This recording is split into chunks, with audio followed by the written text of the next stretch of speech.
Ainda de pé, vamos ler aqui a palavra de Deus. Eu vou ler capítulo 9 do versículo 8 do Evangelho de São João. Nós vamos ler vários versículos hoje, tá? Eu não costumo ler muitas vezes, eu gosto de ler um pequenininho e depois explicar para você. Mas eu sinto vontade de ler isso aqui tudinho, que eu acho legal, olha só. Então, o quê? Os vizinhos e os que dantes o conheciam de vista. Conhecer de vista é como? É saber quem é a pessoa, mas não tem intimidade, né? Mas você vê a pessoa de longe. Conheciam de vista, como mendigo, perguntavam, dois pontos. Não é este o que estava sentado pedindo esmolas? Uns diziam, é ele, outros, não, mas se parece com ele. Ele mesmo, porém, dizia, sou eu sim, o que pediu esmola, ele falava. Aí o pessoal perguntava, pois, como te foram abertos os olhos? Respondeu ele, o homem chamado Jesus fez lodo, untou-me os olhos e disse-me, vai ao tanque de Siloé e lava-te. Então fui, lavei-me e estou vendo, ele disse.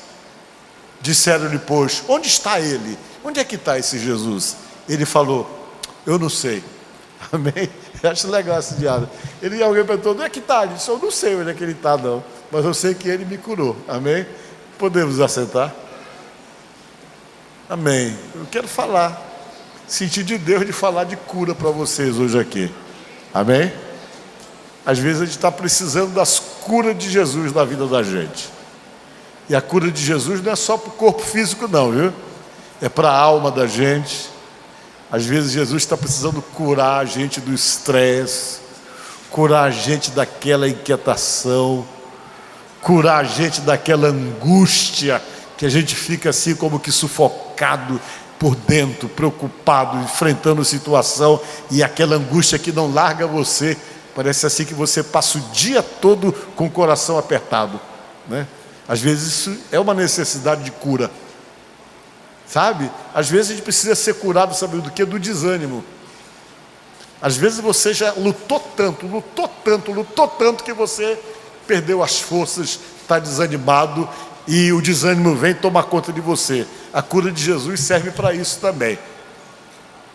Serve para sarar as emoções da gente, a mente da gente. Geralmente a obra de Deus ela é completa na vida da gente. E Ele tem poder para fazer isso. Amém? E eu quero falar desse Jesus que tem poder de curar, de sarar. Amém? Vejam bem, era a época da festa dos tabernáculos. Eu acho que já até que expliquei para vocês aqui. Essa festa é uma festa judaica que acontece entre setembro e outubro. Acontece a festa dos tabernáculos. Até hoje, se você for em Jerusalém nesse período, o pessoal está tudo participando dessa festa. Foi uma festa estabelecida por Moisés e por Deus, onde Deus estava querendo que eles não se esquecessem da origem deles, não se esquecessem da história difícil deles.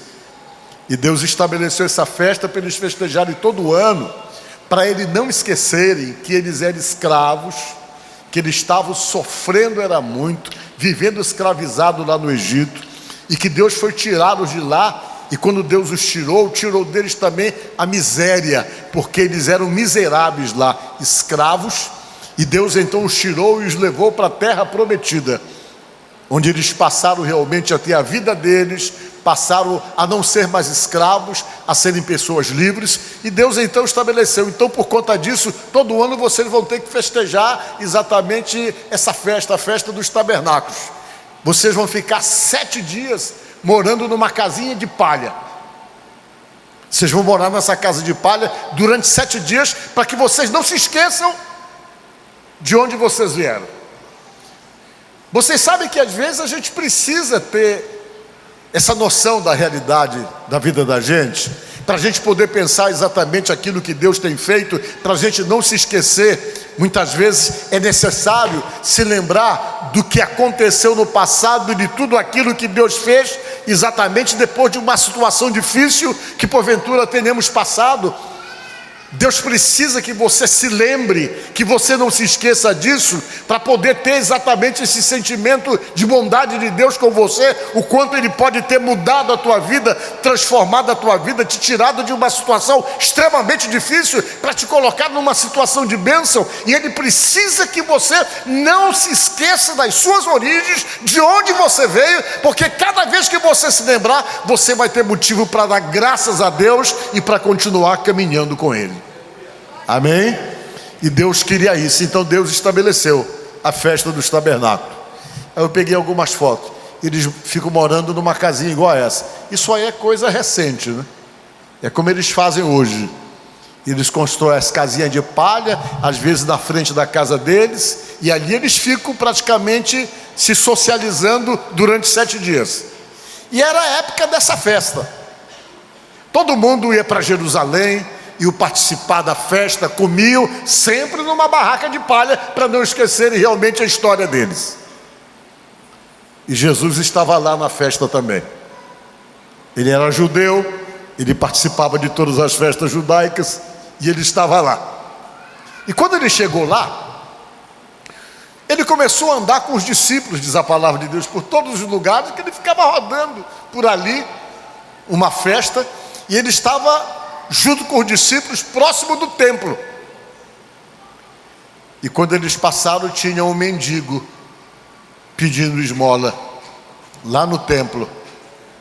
Os discípulos pararam, viram aquele mendigo e fizeram uma pergunta para Jesus: Senhor, por que ele nasceu assim, hein? Foi os pais dele que pecaram? Foi ele que pecou para que nascesse assim? Porque na cultura judaica as pessoas chegavam a desprezar os cegos. Desprezavam os cegos porque as pessoas discriminavam, porque eles imaginavam que a pessoa nascia cego porque havia pecado muito. E dentro da cultura judaica eles imaginavam também que a pessoa nascia cega, podia ser que a pessoa estava pagando o pecado dos pais dele. Os pais pecaram e os filhos nasceram com defeito. Aí eles perguntaram para Jesus: por que ele nasceu assim, Jesus? Foi os pais dele que pecaram para ele nascer cego? Ou foi ele que pecou? Ele era cego de nascença. Jesus disse: olha, nem ele pecou, nem seus pais pecaram, mas ele nasceu assim, talvez por alguma dificuldade da doença genética, para que nele se manifestasse a glória de Deus. Não quer dizer que Deus que fez eles nascerem cegos, Jesus explicou. Mas eles nasceram assim, mas como eles estão assim, é neles que vai se manifestar a glória de Deus, disse Jesus. Foi essa a explicação que Jesus deu. Quer dizer que Jesus descartou totalmente as consequências na vida dos filhos pelo pecado dos pais. Não tem, não vale isso. Aí, depois que Jesus falou isso, Jesus se aproximou desse homem. E sabe o que Jesus fez? Jesus viu ele lá pedindo esmola, cego de nascença. Jesus arranjou uma terrazinha que tinha por ali por perto, pegou aquela terra na mão. Aí depois que ele pegou aquela terra na mão, ele cuspiu na terra. Ele cuspiu, foi cuspindo na terra, cuspindo. Aí ele fez uma mistura, a saliva dele com a terra, fez uma lama, né? Ele jogou saliva na terra, a terra ficou pegajosa, virou uma lama. Aí ele pegou, foi, se aproximou do cego, meteu no olho dele assim, aquele lodo, e disse para ele: agora tu vai e te lava lá no tanque de Siloé, que tu vai ser curado. Jesus falou para ele. Aí meteu no, olha só, arranjei essa foto aí, Jesus passando no olho dele a terra misturada com cuspe, né? Imagine você que eu fico vendo que Deus opera do jeito que Ele quer. Diga glória a Deus. E Ele sabe como é que Ele trata com pessoas. Talvez se Jesus fosse fazer isso no dia de hoje, tem crente aí que ia ficar reclamando, ia ficar criticando, ia chamar de heresia, né? Mas não, Deus faz do jeito que Ele quer, Ele é Deus. Eu sempre digo que Deus e Jesus, Ele não está dentro de uma caixinha para ser do jeito que a gente quer. Amém? Porque tem gente que tenta colocar Jesus numa caixinha. Não, só pode fazer desse jeito. E as pessoas tentam às vezes adequar Jesus de acordo com a sua instituição, com a sua religião. Eu não gosto dessas coisas porque Deus é livre, Ele faz da maneira que Ele quiser. Vocês estão entendendo? Por isso que eu não critico às vezes algumas coisas que tem pessoas que criticam, eu fico calado, que eu não sei. Jesus não está numa caixinha, Ele não está realmente preso às determinações da minha instituição, porque a minha instituição pensa assim, não pode fazer aquilo, não pode fazer aquilo outro, que eu vou limitar o agir de Deus ou o poder de Deus. Isso é uma ilusão, porque Deus sempre opera do jeito que Ele quer operar. Aí Jesus foi e fez aquilo, provando então que Deus, Ele acha de operar de acordo com como Ele acha que tem que operar. A Bíblia diz, por exemplo, que as pessoas esperavam o apóstolo São Pedro passar numa rua. Quando Pedro ia passar naquela rua, as pessoas viam, para que lado é que está o sol? Se o sol estava desse lado, todo mundo colocava os doentes do outro lado, porque a sombra dele ia se projetar para o outro lado. As pessoas colocavam um monte de doente na beira do caminho. Quando ele passava, diz a Bíblia, que só a sombra do apóstolo São Pedro, ao se projetar sobre os doentes eram curados. Digam glória a Deus. Só a sombra dele está lá na Bíblia. Deus opera do jeito que Ele quer. A Bíblia diz que as pessoas levavam os aventais e os lenços do apóstolo São Paulo para colocar sobre os doentes. E aquele lenço que eles levavam do Paulo e os aventais do Paulo, quando eles colocavam sobre os doentes, a palavra de Deus diz que os doentes eram curados. Deus não está limitado para fazer o que Ele quer fazer. Ele usa pessoas, sim. Ele tem poder para agir do jeito que Ele quiser agir. Ele não é impedido de operar e Ele nem está limitado dentro das caixinhas religiosas de ninguém. Ele é Deus. E Jesus foi e fez isso. Meteu a lama no olho do sujeito. Ainda bem que parece que não tinha nenhum fariseu vendo aquilo ali. Aí Jesus disse, vai lá e te lava no tanque de Siloé. Por que Jesus fez isso? Ele poderia ter dado a ordem, como Ele deu para o cego de Jericó. O cego de Jericó, ele não fez isso. Ele só deu a ordem. Então enxerga, Jesus falou para ele, e ele ficou curado na hora, o cego de Jericó. Tem um outro cego que Jesus teve que orar 2 vezes dele. Deu a bênção para ele, tu está vendo alguma coisa? Eu estou vendo as pessoas como árvore. Aí fez a oração de novo e o sujeito enxergou. Mas nesse, de uma maneira muito especial, Jesus resolveu fazer uma lama com a terra, com a saliva dele e colocar no olho do sujeito. E gerou uma situação de dificuldade para ele, porque Jesus disse, vai e te lava lá no tanque de Siloé. E o tanque de Siloé era perto dali, ficava mais de 1 quilômetro do lugar onde ele estava. Eu até peguei o mapazinho, olha o tanque de Siloé como é. O sujeito chegava ali, tinha que descer essa escada enorme para poder chegar no tanque. Isso era um grau de dificuldade normal para qualquer pessoa, imagine para um cego. Mandar ele ir para o tanque de Siloé. Eu peguei o mapazinho aqui, olha só. O templo está bem ali em cima. O sujeito tinha que vir descendo aquela rua todinha, desde o templo ali até o tanque de Siloé, que estava bem aqui embaixo, mais de 1 quilômetro, descendo ladeira. Para mim já não seria fácil, talvez para muitos novos aqui seria mais fácil, mas para um cego, pense o grau de dificuldade, pois Jesus gerou essa dificuldade para ele. Vai e te lava no tanque de Siloé. Mas o que era que Jesus estava querendo na verdade? Tem algumas explicações.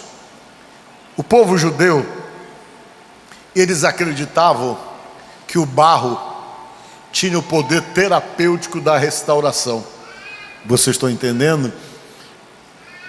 Como a Bíblia fala, por exemplo, que nós viemos do barro, eles imaginavam que através do barro você poderia restaurar algum órgão danificado em você, já que o homem veio do barro. Isso fazia parte o quê? Da crença popular das pessoas. Eles achavam que o barro tinha poder terapêutico, tinha poder de reconstrução na estrutura do corpo humano.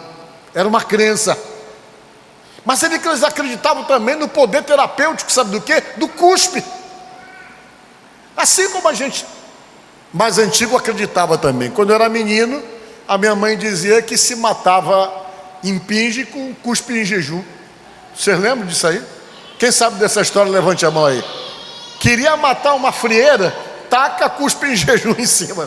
Não era assim que as pessoas acreditavam? A gente acreditava. E funcionava. Amém? Funcionava. Não sei que poder ter no cuspe em jejum, que matava mesmo cobreiro, matava um monte de coisa. No tempo antigo era assim que as pessoas funcionavam. A gente, quando era menino, cortava o pé jogando bola na rua. O que era que a gente fazia? Jogava terra em cima. Não dava nem tétano. Hoje os meninos parece que são Nutella, né? Tudo faz mal. Naquela época não fazia mal nada, né? Tomava até banho na enxurrada da água e não morria. Vocês estão entendendo? Então vejam bem uma coisa. E havia muito esse tipo de crença. E Jesus sabia, por exemplo, que se ele fosse falar qualquer coisa para aquele homem fora daquilo, ele não conhecia Jesus, ele não sabia quem era Jesus, e talvez isso fosse o suficiente para que ele não acreditasse na palavra daquele homem. Mas como havia esse tipo de crença exatamente nisso, aquele homem se sentiu completamente motivado em ir atrás da cura dele, procurando o tanque de Siloé. Por quê? Porque Jesus inteligentemente aguçou a expectativa, a esperança dele numa cura, fundamentado talvez em algo que ele já acreditava como uma forma cultural das pessoas acreditarem através do poder terapêutico desses elementos. Ele colocou no olho e ele foi atrás do lugar da cura. Começou a descer montanha, e desce aqui, e desce ali, e vai. Talvez perguntando para um, pense a dificuldade que isso gerou para ele. Mas o que Jesus queria o quê? Que ele fosse atrás da bênção dele. Diga glória a Deus. Às vezes você tem que caminhar e ser persistente em busca daquilo que você está querendo. Às vezes Jesus faz com que você entre no processo de busca para você refletir. Sabe lá o quanto esse homem não pensou no meio do caminho? Sabe lá o quanto ele não aguçou a esperança e a expectativa dele? Com certeza sim, porque ele foi atrás daquilo que ele imaginava que podia resolver o problema dele. Às vezes nós precisamos exatamente sermos motivados pela nossa fé e pelos desafios de conseguir receber de Deus aquilo que nós queremos. Porque quanto mais você é desafiado e quanto mais você luta para receber algo, mais você vai valorizar aquilo. Você vai saber o preço que você pagou, você vai saber o quanto você precisou ser insistente, o quanto você precisou ser determinado, sem desistir, em busca daquilo que você queria.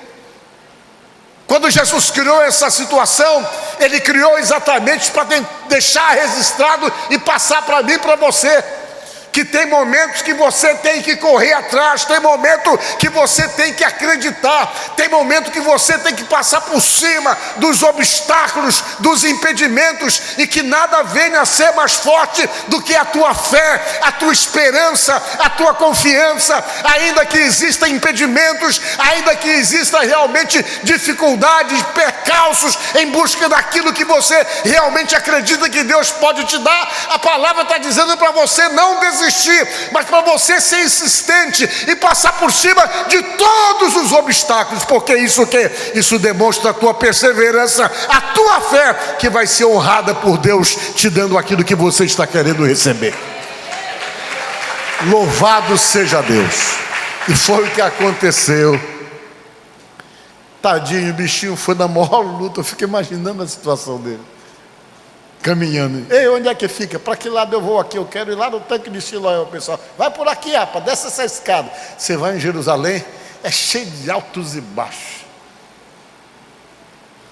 E para chegar nesse lugar, você pode ver pela foto que tem que sair do templo, que fica em cima de um monte, e descer lá no finalzinho, numa parte mais baixa, onde fica o tanque. Ele teve que descer uma montanha praticamente e pegar um caminho direto para poder chegar lá. Mas ele foi. Ele queria a bênção, amém? E se ele queria aquela bênção de poder enxergar, nada seria capaz de poder intimidá-lo. Ele não tinha plano de desistir de receber aquela bênção. E ele foi. Depois de muita luta, chegou no tanque, teve que descer essa escada enorme, mas ele chegou lá na água, lá embaixo, no tanque de Siloé, que quer dizer o enviado. Ele chegou lá, pegou a água do tanque, jogou nos olhos e lavou os olhos e tirou aquele barro que estava no olho dele. Diz a palavra de Deus que quando ele jogou a água, que ele tirou aquele lodo, aquele barro, os olhos dele se abriram. Diga glória a Deus. Ele enxergou. Aí ele foi para casa. Eu fico imaginando a alegria do sujeito, né? Tudo era novo para ele. Ele era cego de nascença, nunca tinha visto nada, agora ele estava vendo tudo. Ele foi para casa e as pessoas começaram a perceber ele. O pessoal, vem cá, esse cara aí não era o camarada que era cego, que era o mendigo? Todo mundo perguntava um para o outro. Eu acho que é ele, eu acho que não é ele não. Acho que é parecido com ele, porque esse aí está enxergando o que a gente conhecia, não enxergava. E as pessoas se perguntavam entre si, e quando as pessoas viam ele andando normalmente pela rua, caminhando, enxergando normalmente, que as pessoas se cutucavam para perguntar, as pessoas que conheciam de vista para perguntar se era ele mesmo parava e dizia, não, sou eu sim, gente, sou eu era aquele cego. E como você ficou curado? Ele falou, olha, foi um homem chamado Jesus, ele colocou lodo nos meus olhos, mandou eu me lavar lá no tanque, e eu me lavei no tanque e fiquei curado. Diga glória a Deus. O pessoal é mesmo, onde é que ele está? Todo mundo já queria ser abençoado também. E onde é que ele está? Eu não sei onde é que ele está. Eu não sei. Isso gerou uma polêmica. Porque quem não gostava de Jesus queria tirar o mérito do milagre, para não reconhecer Jesus como o próprio Deus. Olha, não foi ele não, as pessoas ficavam criticando, os religiosos ficavam caindo, matando em cima para tentar dizer para aquele homem que ele não tinha que reconhecer o que eu havia curado como Deus. E ele foi muito pressionado com a família dele. O pessoal foi em cima da família dele e o homem não parava de testemunhar. E o religioso dizia, não fala que foi ele não. Ele, mas como que eu não vou falar se foi ele que me curou? Porque aquilo abria os olhos das pessoas também. Irmãos, às vezes, um milagre de Deus não abre só os olhos físicos da gente, como aconteceu com ele. Abre os olhos espirituais também. Porque a pior cegueira que existe na vida de um ser humano é quando ele tem os olhos, mas ele não consegue ver. E às vezes isso se refere a uma série de questões relacionadas com a nossa vida, que eu não vou pontuar aqui. Às vezes Deus está mostrando as coisas para a gente, mas a gente prefere ficar cego diante de determinadas situações. Às vezes Deus está mostrando realmente para nós, abrindo nossos olhos com relação a uma série de coisas, mas nós teimamos em ficar na cegueira e não perceber aquilo que Deus está mostrando. E abrir nossos olhos se refere a muitas questões, às vezes nossas, a muitas questões pessoais, mas às vezes se refere principalmente às questões espirituais com respeito a Deus. Que a gente tem os olhos, mas não consegue ver. Mas o Senhor Jesus falou que, eis que o Senhor me ungiu, disse ele, para dar vista aos cegos, ele falou. E quando a Bíblia diz que é para dar vista aos cegos, não é só literalmente falando de alguém que tem cegueira pelos olhos de não conseguir enxergar nada, mas é aqueles que enxergam, mas que não conseguem ver a verdade. Essa é a pior cegueira. É quando uma pessoa tem os seus olhos físicos perfeitos, mas pelo menos ele não consegue ver a verdade que ele precisa ver.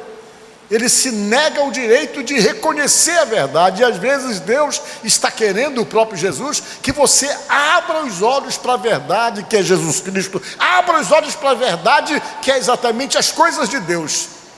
E você percebe que quando você abre os olhos, como vocês estão abrindo os olhos, estando aqui exatamente preocupado em saber das coisas de Deus, os teus olhos, quando abrem, você consegue perceber coisas, porque Deus começa a te revelar coisas que antes você não conseguia ver, mesmo tendo os seus olhos perfeitos.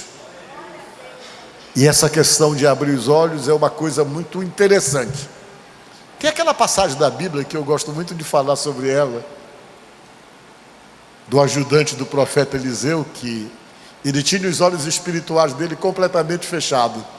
Quando você tem os olhos espirituais cegos, você não consegue ver nada do que Deus está fazendo por você.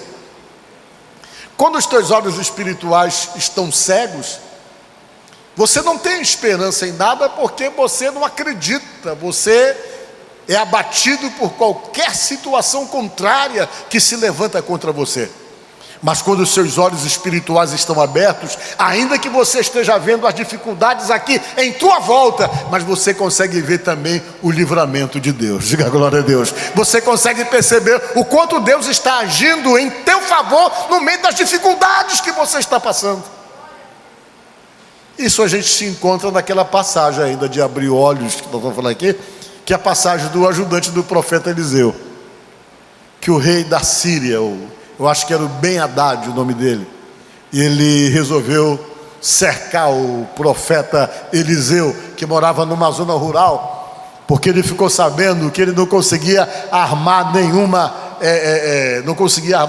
nenhuma emboscada para o povo de Deus, porque o profeta sabia e avisava o povo de Deus: não passa ali naquela rua que o inimigo está lá, uma emboscada para vocês. O pessoal passava por outra rua e ficava nessa briga de gato e rato. O rei disse: rapaz, alguém está levando a nossa conversa para o inimigo, porque eles sabem de tudo, eles cortam caminho, quando a gente está num canto eles passam por outro. E alguém disse: ninguém está traindo ninguém aqui não, rei. É que lá eles têm um profeta chamado Eliseu, que ele sabe de tudo, tudo que o senhor fala, ele fica sabendo, e é ele que avisa o pessoal lá. Disse: o que, rapaz? A gente vai matar esse profeta, porque ele está atrapalhando os nossos planos. O profeta morava numa zona ruralzinha. Olha aqui, a história já está ali, obrigado. O profeta morava numa zona rural. Aí o que aconteceu? O Ben-Hadad saiu de noite e chegou de madrugada na casa do profeta. Era muito soldado sírio, cercou a casa do profeta, diz a Bíblia. Era um monte de soldado em volta da casa do profeta para matar o profeta, porque era ele que Deus revelava e eles não conseguiam preparar a emboscada para o povo de Deus. O garoto dele, que era o Geazi, que saiu para ir buscar água, era o ajudante de profeta. Quando ele saiu para buscar água, que ele chega do lado de fora da casa, que ele olha, ele deparou com aquele monte de soldado, ele voltou apavorado. Profeta, profeta, o que foi que houve? Os sírios estão aí, é muito soldado que está aí do lado de fora, velho, para pegar o senhor, para matar o senhor, é soldado demais. O profeta Eliseu saiu de dentro da casa, diz a Bíblia, foi para o lado de fora e olhou aquele monte de soldado, e o menino estava se tremendo, estava todo borrado aqui do lado já. Você imagina só o susto dele. Ele sabia que os sírios não iam aliviar, que os sírios matavam e eram cruéis e perversos. O garoto estava assustado, porque ele sabia que ele ia entrar no bolo de ser morto também. E o garoto lá tremendo do lado dele, e o profeta olhou e disse, viu aquele monte de soldado, e disse assim: maior são aqueles que estão com a gente do que aqueles que estão com eles. Falou assim. O garoto ficou voando. O que é que ele está falando? Diz a Bíblia que o menino ficou: o que é que ele está falando? Aí o profeta chegou, deve ter batido na cabeça do garoto e disse: Senhor, abre os olhos dele para que ele veja. E quando a Bíblia diz que quando o profeta disse isso, os olhos espirituais do garoto se abriram. E diz a Bíblia que quando os olhos se abriram, o que ele viu? Ele viu que os soldados estavam ali, sírios, Mas Deus já tinha mandado o quê? Um monte de anjos e carro de fogo que estava em redor do servo de Deus. Diga glória a Deus. Tinha bandido para matar o profeta, mas o garoto não viu, o profeta viu que Deus já tinha mandado um monte de anjo para poder cercar o profeta, para os camaradas não tocar naquele profeta. Aí o garoto viu, diga glória a Deus. Às vezes os olhos espirituais da gente não estão vendo. Alguém está machucando, se levantando contra você e você só está com medo. Porque teus olhos espirituais não estão percebendo que alguém está querendo te atingir, mas Deus já está dando o livramento. Diga glória a Deus. Deus já está te protegendo. Quando os teus olhos espirituais abrem, você consegue ver exatamente essas ações de Deus em favor da sua vida. Por isso que eu digo que a pior cegueira não era a cegueira desse pobre mendigo. A pior cegueira é quando você tem os seus olhos, mas você não consegue ver o que Deus está fazendo, o que Ele é capaz de fazer por você. Então que nesta noite seus olhos espirituais se abram, e não importa o que você esteja vivendo, o que você esteja passando, que você tenha o sentimento real de que você tem um Deus por você, e que os teus olhos espirituais te garantem que Deus está agindo em favor de você, e que Ele, por ser o teu Deus, acima de tudo, está no controle de todas as coisas. Amém? Que Deus te abençoe no nome de Jesus. Louvado seja Deus.